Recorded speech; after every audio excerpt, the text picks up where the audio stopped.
नमस्कार, मी Gautam Kamble. GK news मराठीमध्ये आपलं सर्वांचं स्वागत. तुम्ही पाहत आहात मराठवाड्याच्या कुशीतलं जीके न्यूज मराठी. आता घेऊ विविध क्षेत्रातील राजकीय, सामाजिक, आर्थिक, कृषी आणि क्रीडा व तसेच शैक्षणिक विषयी घडामोडींचा आढावा. चला तर वळूया पुढील बातमीकडे.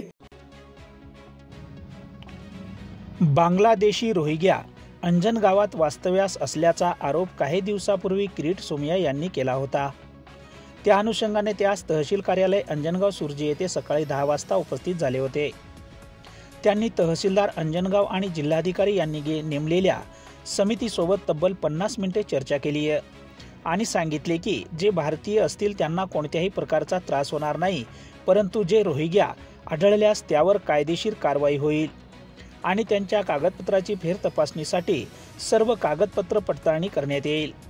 त्यानंतरच संबंधित दाखले देण्यात येतील. मी राज्याचे मुख्य सचिव, मुख्यमंत्री व संबंधित सर्व अधिकाऱ्यांना चर्चेनंतर मी आरोप केले आहे. भिवंडी, गोवंडी असो की अंजनगाव असो, मी मालेगाव रोहिंग्या प्रकरणात आम्ही चौकशी करण्यासाठी सर्व यंत्रणा कार्यान्वित करू, असे प्रसार माध्यमाशी बोलताना किरीट सोमय्या यांनी सांगितले. जीके न्यूजसाठी सुधाकर टिपरे, अमरावती.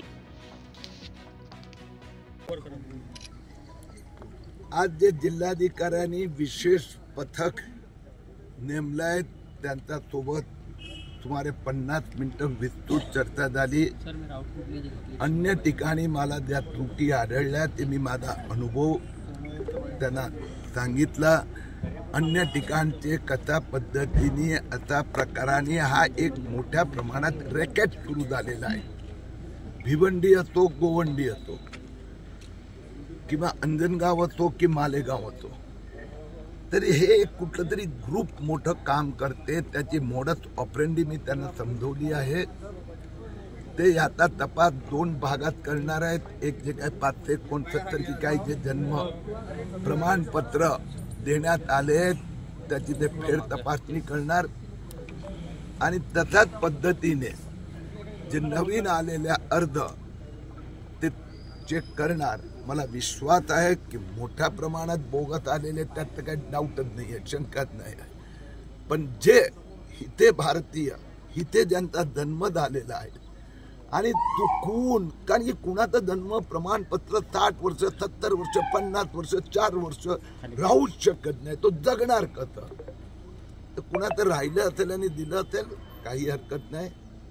तर बाहेरची लोक, बांगलादेशी रोहिंग्या आले आहेत, त्यांना परत जावं.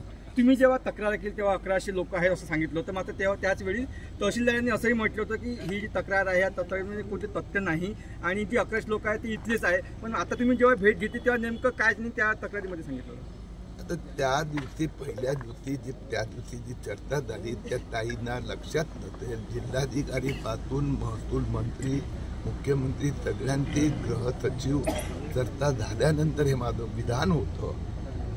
आणि बाकी ठिकाणी कशा प्रकाराने फसवणूक केली जाते तर यांना आता पूर्ण सगळी तपास यंत्रणा यांच्या समर्थनात उभी राहणार. तर रेशनिंग कार्डचा पुरावा दिला, पण ते रेशनिंग कार्ड खरंच आहे की नाही, फोटोकॉपी, तर ती तपास करण्याची यांच्याकडे व्यवस्था नाही. तर आता सगळ्या तपास संस्था आहेत ते या समितीला मदत करणार आणि ते डॉक्युमेंट ऑथेंटिक आहे की नाही ते एक. त्यानंतर त्याचा जन्म खरंच झाला होता का, मग त्याचा आईचा, वडिलांचा, भावाचा, बहिणीचा, हे सगळं चेक केलं जातं. अंजनगाव सुर्जी आणि भिवंडीमध्ये तुम्ही तो प्रकार उघडकीस केला. मात्र राज्यात आणि केंद्रात तुमचं सरकार आहे, हे घुसखोरी रोखण्यासाठी तुमचा काय प्रयत्न असेल सरकारचा? हा जो जन्माचा दाखला देण्यासंबंधी तो कायदा आला त्यात ते तहसीलदारांना अधिकार देण्यात आले. ते नोव्हेंबर 2023 मध्ये देण्यात आले. त्यानंतर लोकसभा निवडणूक, विधानसभा निवडणूक म्हणून फार काय झालं नव्हतं. विधानसभा निवडणुकीच्या आचारसंहितेच्या काळात मोठ्या प्रमाणात हा गोंधळ सुरू झाला. ते जुलै ऑगस्ट नंतर सुरू झाला आणि लगेचच डिसेंबरमध्ये मी हे उघडकीस आणल्यानंतर मुख्यमंत्री देवेंद्र फडणवीस यांनी स्वतः मालेगावसाठी SIT बनवली आणि बाकी सगळ्या ठिकाणी पण आता चौकशी सुरू झाली आहे. सर, राज्यात जर हा प्रकार असेल तर देशात ही एक मोठं नेक्सस असू शकतं. हे पहा, अगदी महत्वाचा मुद्दा तुम्ही विचारला आहे. निश्चितपणे केंद्राचा गृह खात्यांना पण मी माहिती दिली आहे.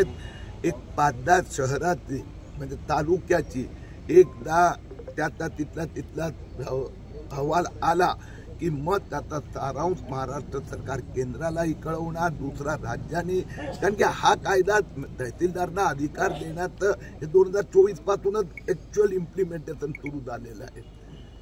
तर योग्य वेळी आपण त्याच्यावर नियंत्रण आणू शकतो. सुमन साहेब, बळवंत वानखडे आहेत या भागाचे खासदार, अमरावती जिल्ह्याचे. तुम्ही पाहत आहात महाराष्ट्राच्या कुशीतलं GK न्यूज मराठी. साथ जनतेची, भूमी महाराष्ट्राची.